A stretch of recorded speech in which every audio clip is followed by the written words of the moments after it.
Welcome again, myself Professor Vinod Sharma from Gautam Classes JSA Dehradun and students.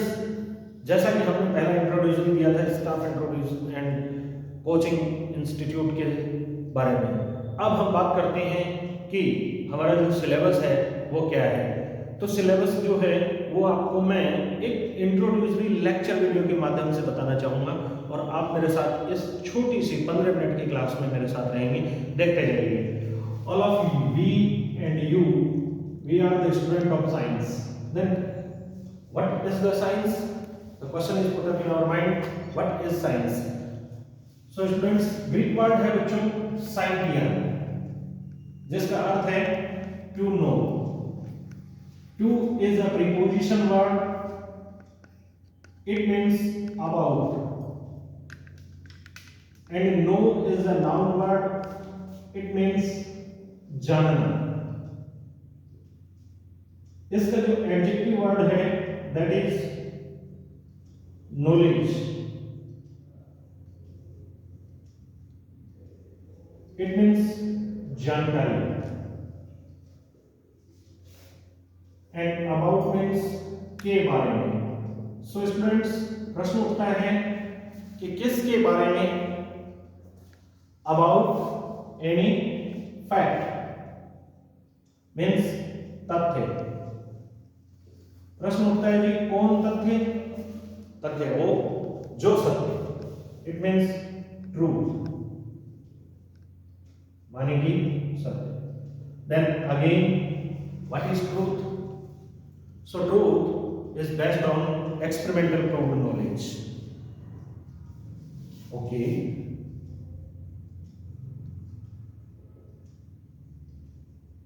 experiment proved knowledge. So students, प्रयोगों से प्रमाणित ज्ञान, बिल्कुल। किस पर?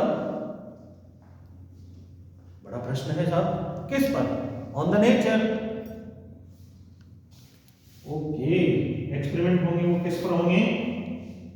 नेचर। नेचर मानी प्रकृति। It means we can say in another word that is environment, माने कि पर्यावरण। कौन है सब पर्यावरण? नाम से ही पता चल रहा है, परि प्लस आवरण।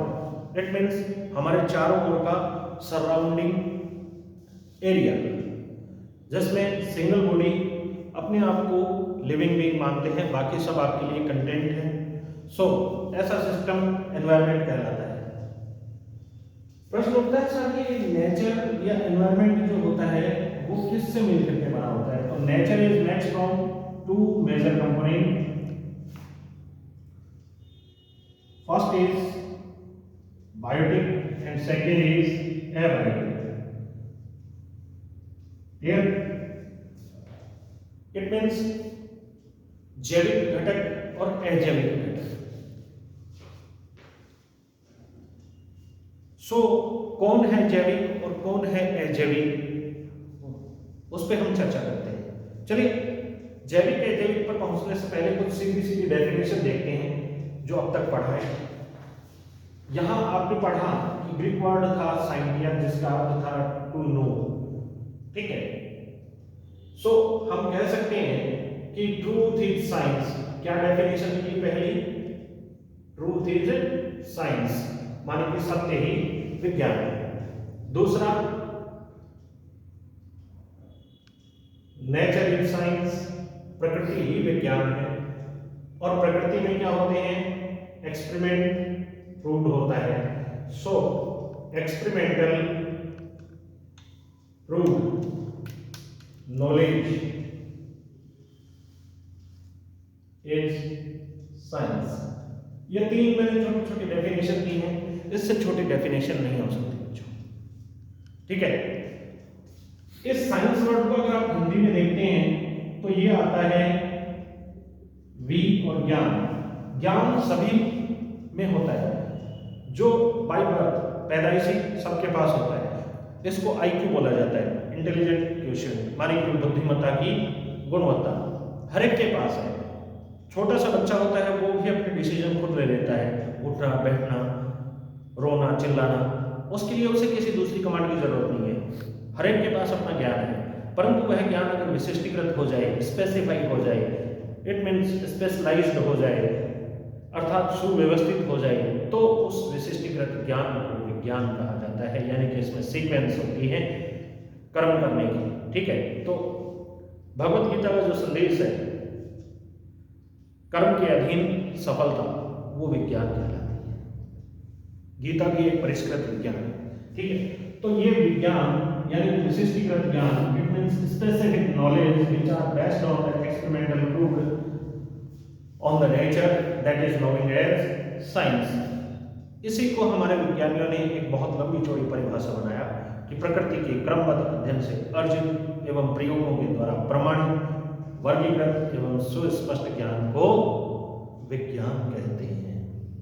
तो ज्ञान की दो स्टेप बच्चों आप लोगों ने देखी, पहली है ज्ञान और दूसरी है विज्ञान। इसके बाद में ज्ञान की तीसरी स्टेज आती है जिसका नाम है पराज्ञान, माने कि पारलौकिक ज्ञान, जिसको स्पिरिचुअलिटी कहा जाता है, अध्यात्म कहा जाता है, जिसको ये तीनों ज्ञान हो जाते हैं। ठीक है, वो निर्वाण की ओर चला जाता है। आज जिस साइंस पर बड़े बड़े रिसर्च हो रहे हैं, शोध हो रहे हैं, वो सारे के सारे किस पर आधारित हैं? पराज्ञान पर आधारित हैं। ठीक है, इसलिए हम जानते तो हैं परंतु मानते नहीं। ठीक है, और जो मानता नहीं वो फिर किसी को पहचानता नहीं। इसी वजह से आधुनिक युग में लोग साइंस की ओर डाइवर्ट हैं। ठीक है, परंतु जरूरत से ज्यादा प्रैक्टिकल होने की वजह से वे अपने वास्तविक ज्ञान यानी स्पिरिचुअलिटी अर्थात पराज्ञान यानी कि आध्यात्मिक ज्ञान को छोड़ दिया और बिल्कुल प्रैक्टिकल हो गए, इसीलिए सिस्टम फेल हो गया। ठीक है, चलिए वो एक अलग बिंदु है। हम विज्ञान की बात कर रहे थे और विज्ञान बेस्ड है इस पर नेचर, और नेचर के दो पार्ट हैं, बायोटिक और एब्रेटिक। प्रश्न उठता है साहब बायोटिक कौन है? इस वर्ड को समझने के लिए बच्चों हम देखते हैं कि इसका हिंदी अनुवाद जैविक। जब जैविक शब्द को आप ब्रेकअप करते हैं तो इसमें दो चीजें आती हैं, एक आता है जैव और दूसरा आता है इक। तो देखिए एक संस्कृत का वर्ड है जिसका अर्थ होता है सिंगल, ये एक प्रत्यय है बच्चों। ठीक है, और जैव वर्ड जो है उसका अर्थ आता है लाइफ, माने कि जीवन। सर बड़ा गजब बातें आ रही है, हर चीज में क्वेश्चन मार्क, क्या है ये जीवन? चलिए जीवन की बात करते हैं। जीवन या लाइफ वो होती है जिसमें बायोलॉजिकल प्रोसेस हो। बायोलॉजिकल प्रोसेस कौन कौन से? बहुत सारे हैं जी। इन 10th क्लास चैप्टर नंबर 6 इन सीबीएसई बुक आप लोगों ने पढ़ा होगा बायोलॉजिकल प्रोसेस, जिसमें बहुत सारी बात की। नंबर 1 न्यूट्रिशन माने कि पोषण, रेस्पिरेशन श्वसन, एक्सक्रीशन माने उत्सर्जन, लोकोमोशन माने कि गमन, मूवमेंट माने कि हलचल, स्टिमुलेशन अर्थात उद्दीपन, फीलिंग्स माने भावनाएं, रिप्रोडक्शन माने कि प्रजनन। इस तरीके के जो प्रोसेस होते हैं, डाइजेशन माने कि पाचन, ये जैविक प्रक्रिया बायोलॉजिकल प्रोसेस कहलाते हैं। अर्थात ये प्रॉपर्टीज हैं किसकी? ऑर्गेनिज्म की, जीवधारी की। तो ये गुण जिसमें पाए जाते हैं वह जीवन कहलाता है या जीवधारी कहलाता है। कौन कौन है जी इसमें? बहुत सारे हैं साहब, बहुत सारे। चलिए बात करते हैं। Unicellular bacteria, cyanobacteria, algae, fungi, bryo, pterido, gymno, angiophytes जिसमें monocot and dicot. After that algae और फंजाई का मिक्स रूप लाइकेन्स। Complete botany, yes. फिर unicellular organism protozoans, poriferans, coelenterate, nematode, aschelminthes, platyhelminthes, arthropod, mollusc, echinoderms, annelids, hemichordata and phylum कोडेटा, जिसकी 5 classes species, amphibia, reptilia, aves and mammalia. Complete zoology. Yes, wall botany and zoology is the part of abiotic component. मानिए कि उसमें सभी unicellular और multicellular, it means all prokaryotes and eukaryotes, animals and plants are made a part of biotic component of the environment or nature. Okay, ये तो example हो गया जी। Definition क्या है? A single component of environment which are having properties of life that is known as a biotic component, यानी कि प्रकृति का वो एकल घटक जिसमें जीवन के ये गुण पाए जाते हैं, वो जैविक घटक कहलाता है। क्लियर? चलिए बात करते हैं दूसरी, एबायोटिक अर्थात अजैविक। बच्चों जैविक शब्द को आपने समझ लिया, बायोटिक कंपोनेंट को समझ लिया, तो इस ए वर्ड को यानी कि एब्सेंस यानी कि अभाव, अनुपस्थिति है जिसमें जैविक गुणों की, प्रकृति का वो एकल घटक जो स्वयं जीवित नहीं है परंतु उसकी अनुपस्थिति में जीवन का भी अस्तित्व नहीं है। It means a single component of environment और nature which are not having life, but in the absence of these there is no stability of life. माने कि प्रकृति का वो एकल घटक जिसमें जीवन के गुण नहीं है और दूर दूर तक जीवन नहीं रहता है, परंतु उसकी अनुपस्थिति में जीवन का अस्तित्व भी नहीं होगा। वो कौन है? Abiotic component. Definition clear? अब बात आती है सब क्यों मान लें, कैसे मान लें, कोई एग्जांपल तो बताइए। चलिए बात करते हैं। इसमें बच्चों बहुत सारे आएंगे, जैसे आपने बात की एयर की, दूसरा वाटर, ठीक है, इन दोनों की बात करते हैं। वाटर मानी होता है बच्चों जल और एयर मानी होती है वायु, दोनों मिला देते हैं तो जल। लोग एक जगह से दूसरी जगह जाते हैं, एडजस्ट नहीं हो पाते हैं, तो कहते हैं यार मेरे वहां का हवा पानी सेट नहीं हुआ। ये आम बोलचाल है। चलिए शुद्ध शब्द काम में लेते हैं हिंदी का जलवायु, और साइंटिफिक वर्ड काम में लेते हैं क्लाइमेट, माने कि प्रकृति की वो कंडीशन जो एडजस्ट नहीं होती हर जगह केमिकल कंपोजिशन और बॉडी स्ट्रक्चर के अनुसार। 60 से 70% हर जीवधारी के शरीर का भाग जो होता है वो जल से बना हुआ होता है, ठीक है। वाटर लेवल में 92% है। इसके अलावा जितने भी रस भरे पेड़ पौधे होते हैं, उनके जो प्रोडक्ट होते हैं उनमें 80 से 80 to 85% वाटर होता है, ठीक है। और जितनी भी जैविक प्रक्रम हैं उनमें बायोकेमिकल रिएक्शन में वाटर एक एसेंशियल एलिमेंट है। आफ्टर दैट जो लाइफ स्टाइल है उसमें आप भोजन पकाना, वॉशिंग, बाथिंग, जो कुछ भी वर्कआउट करते हो, गार्डनिंग वगैरह, वो सब पानी पर डिपेंडेंट है। अगर एक सेकंड के लिए कल्पना कीजिए पानी या जल इस प्रकृति से विलुप्त हो जाए, क्या जीवन की कल्पना हो सकती है? नहीं हो सकती। परंतु इसमें ना पोषण है, ना श्वसन है, ना उत्सर्जन है, ना संवेदन है, ना उद्दीपन है, और ना ही ये अपने जैसा दूसरा प्रोडक्ट प्रजनन कर सकता है। अर्थात जीवन का कोई भी गुण नहीं है इसी पानी में, परंतु जीने के लिए अति आवश्यक है, इसलिए ये एबायोटिक है। ठीक ऐसे ही वायु लगभग 71% नाइट्रोजन का कंटेंट है, जिससे पेड़ पौधे जो होते हैं वो अपना न्यूट्रिएंट प्राप्त करते हैं। रिमेनिंग 28% जो होता है वो ऑक्सीजन का पोर्शन होता है। अब बचा हुआ 1% में 0.02% कार्बन और बाकी में argon, helium, proton, radon, xenon, chlorine, fluorine, neon, अनेकों प्रकार की गैसें होती हैं। एक सेकंड के लिए अगर प्राण वायु हट जाए तो क्या होगा?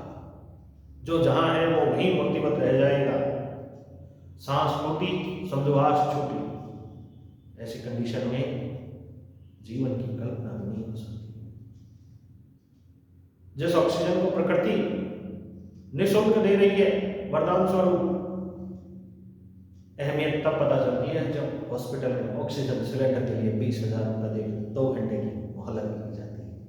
तब पता चलता है कि प्रकृति हमें कितनी बड़ी नेमत फ्री ऑफ कॉस्ट दे रही है। जल, अग्नि, पृथ्वी, वायु, आकाश, अर्थात भगवान के 5 तत्व, भूमि, गगन, वायु, अग्नि और नीर, यही तो भगवान है। प्रकृति के 5 मूलभूत तत्व जो आपको फ्री ऑफ कॉस्ट हर जगह मिल रहे हैं, परंतु प्लास्टिक के पेड़ अगर क्रिसमस पे लगाओगे तो फिर बात ये सब कीमत दे के ही चुकाओगे। इसलिए आने वाले इस 25 दिसंबर को तुलसी पूजन दिवस मनाइए, न कि क्रिसमस। बाकी आपकी मर्जी, मैं नहीं कहता कि सेलिब्रेशन मत करो, लेकिन नेचर के साथ करो। सो वो एक अलग इश्यू है। चलिए आगे बढ़ते हैं थोड़ा सा। ना जल की उपस्थिति अनुपस्थिति में जीवन है, ना ही वायु की उपस्थिति में। इस तरीके से बच्चों होता है टेम्परेचर, माने कि तापमान। विभिन्न प्रकार की फसलों के परिपक्वन के लिए तापमान का होना अति आवश्यक है। बाजरा यानी कि पर्ल मिलेट, जिसमें लगभग 35 डिग्री सेंटीग्रेड का तापमान होता है, जो कि परिपक्वन के लिए आवश्यक है। इसी तरीके से गेहूं ट्रिटिकम एस्टाइवम जो होता है उसमें 15 से 20 डिग्री सेंटीग्रेड तापमान चाहिए। चावल के पकने के लिए वही 15 to 20 degree centigrade temperature, but with excess of water, ठीक है, यानी कि पानी की क्यारी में अधिकता होनी चाहिए। इसी तरीके से आम वगैरह के परिपक्वन के लिए 40 से 45 डिग्री का टेम्परेचर चाहिए। तो अनेक प्रकार की फसलों के परिपक्वन के लिए तापमान का ऊंचा और नीचा होना अति आवश्यक है। कुछ सेकंड के लिए अगर हम इस तापमान को अनुपस्थित मान लें प्रकृति से, तो क्या जीवन की कल्पना हो सकती है? नहीं। क्रॉप प्रोडक्शन नहीं होगा, उत्पादन नहीं होगा, उत्पादन नहीं होगा तो न्यूट्रिशन नहीं होगा, न्यूट्रिशन नहीं होगा तो सारी बायोकेमिकल रिएक्शन हो जाएगी और जीवन स्थिर। इसलिए परंतु तापमान में ना पोषण है, ना शोषण है, ना उत्सर्जन है, ना संवेदन है, ना प्रजनन है, कोई भी बायोलॉजिकल प्रोसेस ये कंप्लीट नहीं करता, बावजूद इसके जीवन के लिए अति आवश्यक अनिवार्य भाग है। सो ये भी है बायोलॉजिकल। ठीक इसी तरीके से humidity, water molecules in the presence of environment और एयर, यानी कि पर्यावरण में या वायु में उपस्थित नम जल कणों की मात्रा को आर्द्रता कहते हैं। सर्दियों में बहुत ज्यादा होती है, गर्मियों में बिल्कुल शुष्क हो जाती है, ड्राई हो जाती है।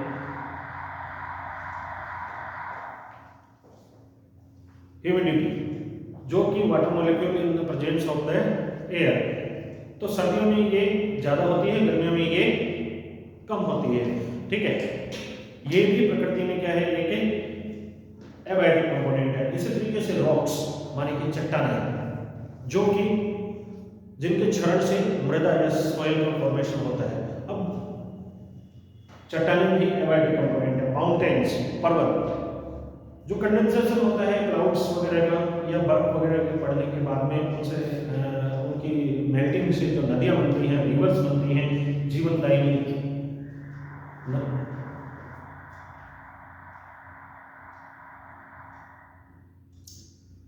माउंटेन्स, जिनसे जीव बर्फ बनती है, वो पिघलती है, नदियां बनती हैं, और ये नदियां जो होती है वो जीवन की मुख्य धारा होती हैं, ठीक है। इसी तरीके से ओशियंस माने कि महासागर, जिनमें बहुत सारे जीवधारी रहते हैं, रत्नाकर रहते हैं। अब बच्चों यहाँ एक बड़ी इंपॉर्टेंट बात हो रही है, यहाँ से हमारी स्पिरिचुअलिटी साइंस का एक बेस निकलता है। समुद्र का जब मंथन हुआ था तो बहुत सारी चीजें निकली थी और उन चीजों को जो है सभी ने पाया था।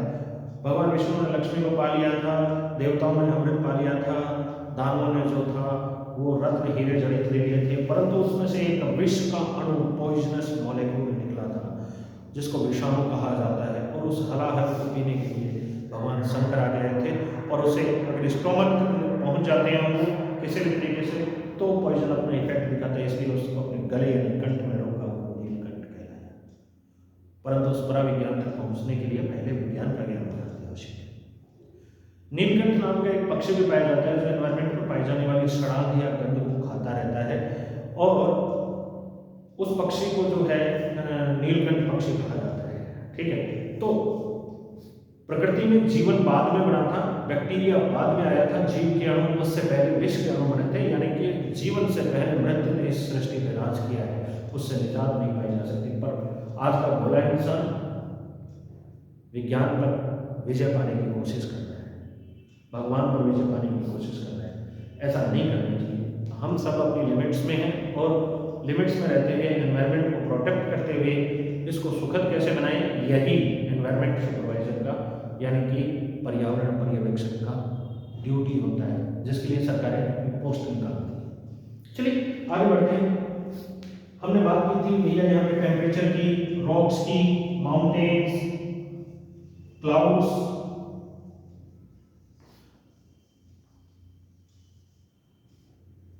रिवर्स, ओशियंस, सॉयल या सैंड। बहुत बड़ा अंतर है। सैंड कहते हैं रेत को जिसमें प्योर मिट्टी होती है, एंड सॉइल कहते हैं मृदा को। मृदा जो होती है वो क्या होती है, डस्ट पार्टिकल भी होते हैं, उसमें कुछ गंदगी भी मिली होती है। जो प्योर मिट्टी के कण होते हैं उसको सैंड कहते हैं।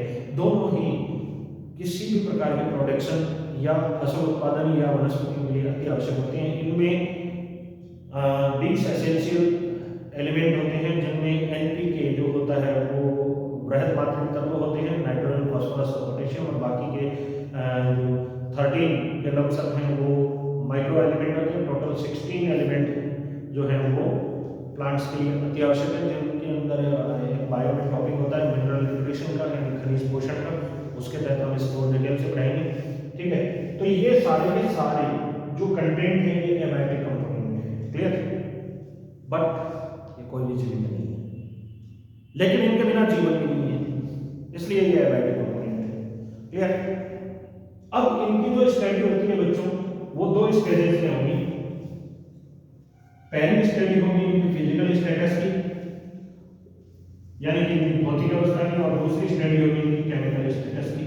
तो केमिकल स्टेटस को पढ़ेंगे हम केमिस्ट्री के अंतर्गत यानी कि रसायन विज्ञान के अंतर्गत, और फिजिकल स्टेटस को पढ़ेंगे हम फिजिक्स के अंतर्गत। ये दोनों ही जो है वो क्या है, सपोर्टेड सब्जेक्ट है साइंस के, जबकि मेजर सब्जेक्ट है लाइफ साइंस। ठीक है, तो फिजिक्स और केमिस्ट्री में जिनको हम पढ़ते हैं वो स्टेटस होता है नॉन लिविंग का।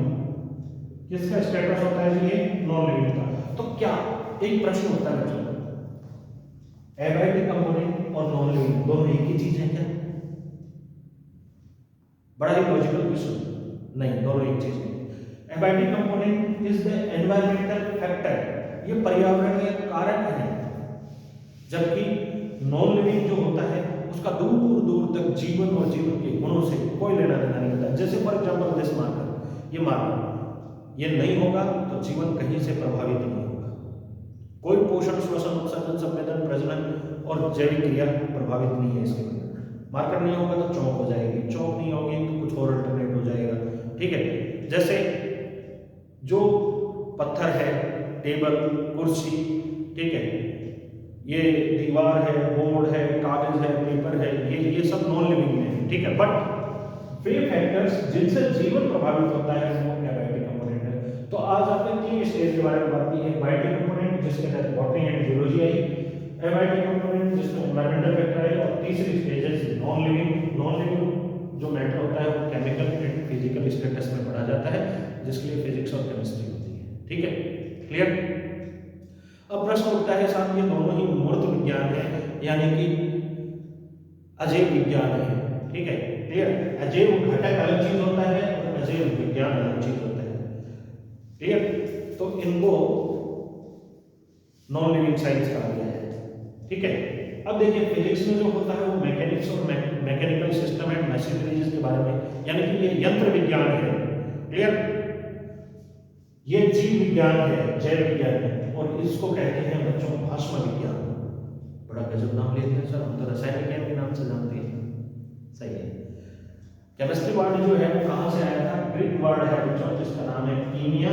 कीमिया जिसका शाब्दिक अर्थ होता है कि बर्न्ड एस, माने कि जल करके जो राख बन चुकी है उसको कीमिया वर्ड कहा गया है ग्रीक टर्मिनोलॉजी में, जिसका अर्थ है भस्म, माने कि बिल्कुल पाउडरस फॉर्म। ठीक है, और उसका बदला रूप भारतीय देवनागरी लिपि में आया है क्या? रसायन। इसलिए यह रसायन विज्ञान या केमिकल साइंस या भस्म विज्ञान अर्थात केमिस्ट्री है। क्लियर? प्रश्न उठता है साहब, who is the father of biology? Aristotle. Father of chemical science, इस पे बार बार कंपटीशन में प्रश्न पूछे गए हैं अनेकों प्रतियोगी परीक्षाओं में। लैवोजिए इसके साइंटिस्ट हैं। क्लियर? और वो is the father of physics, इसको मैं आपके रिसर्च के लिए छोड़ता हूं। जो हमारे फिजिक्स वाले सर हैं वो कभी किसी वीडियो में बताएंगे, वरना मैं किसी नेक्स्ट वीडियो में आपको इसके आंसर से जरूर अवगत करवाऊंगा, क्योंकि एक आधा टास्क भी तो मिलना चाहिए ना वीडियो के एंड में। ठीक है, चलिए यहाँ हमने साइंस शब्द का इंट्रोडक्शन लिया और जाना कि तीनों सब्जेक्ट एक दूसरे से इंटर रिलेटेड कैसे हैं। कुछ और बात करते हैं बच्चों हम सिलेबस के रिगार्डिंग। देखिए एक पोर्शन के अंदर पार्ट आएगा मैथमेटिक्स का।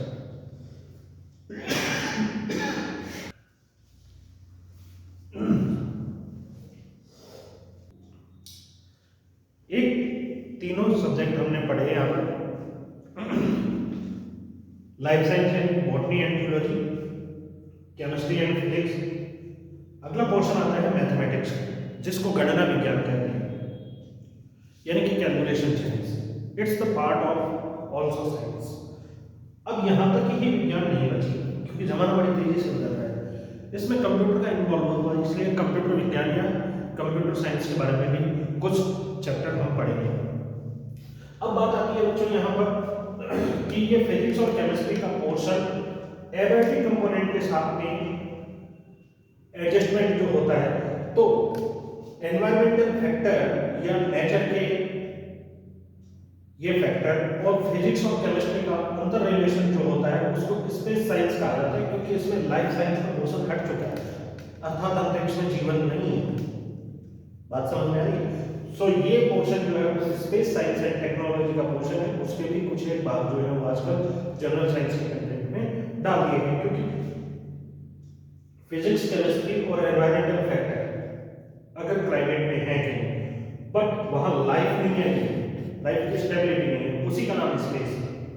ठीक है, अब बात आती है कि हमें ना फिजिक्स के बारे में बात करनी है, ना केमिस्ट्री के बारे में, और ना ही लाइफ साइंस के बारे में, केवल इस एनवायरमेंटल फैक्टर के बारे में बात करनी है और उसका लाइफ की स्टेबिलिटी पे क्या इफेक्ट पड़ता है उसके रिगार्डिंग जो स्टडी होती है।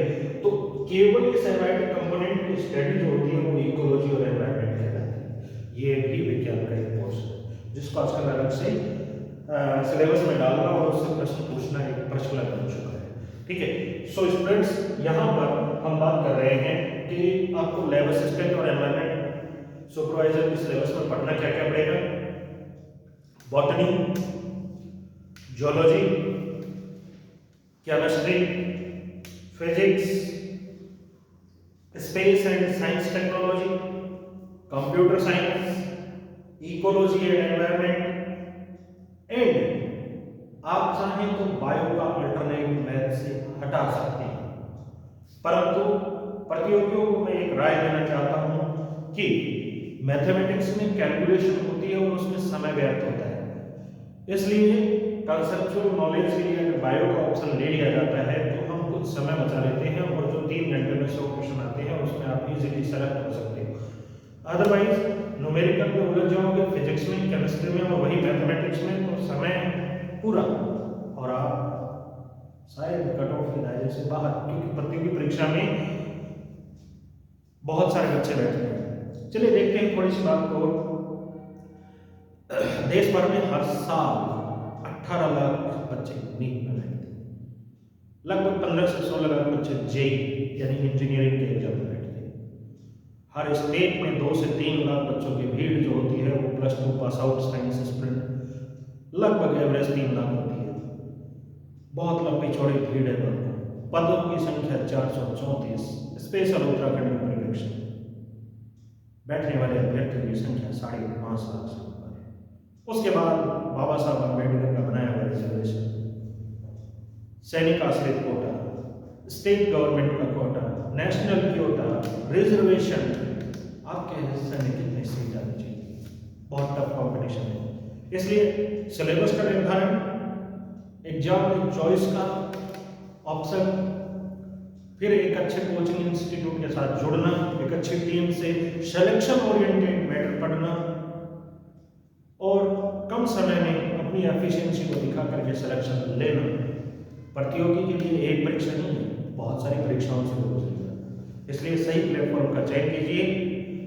और चले आइए गौतम क्लासेस जीसा देहरादून ऑन GMS रोड, बल्लभपुर चौक।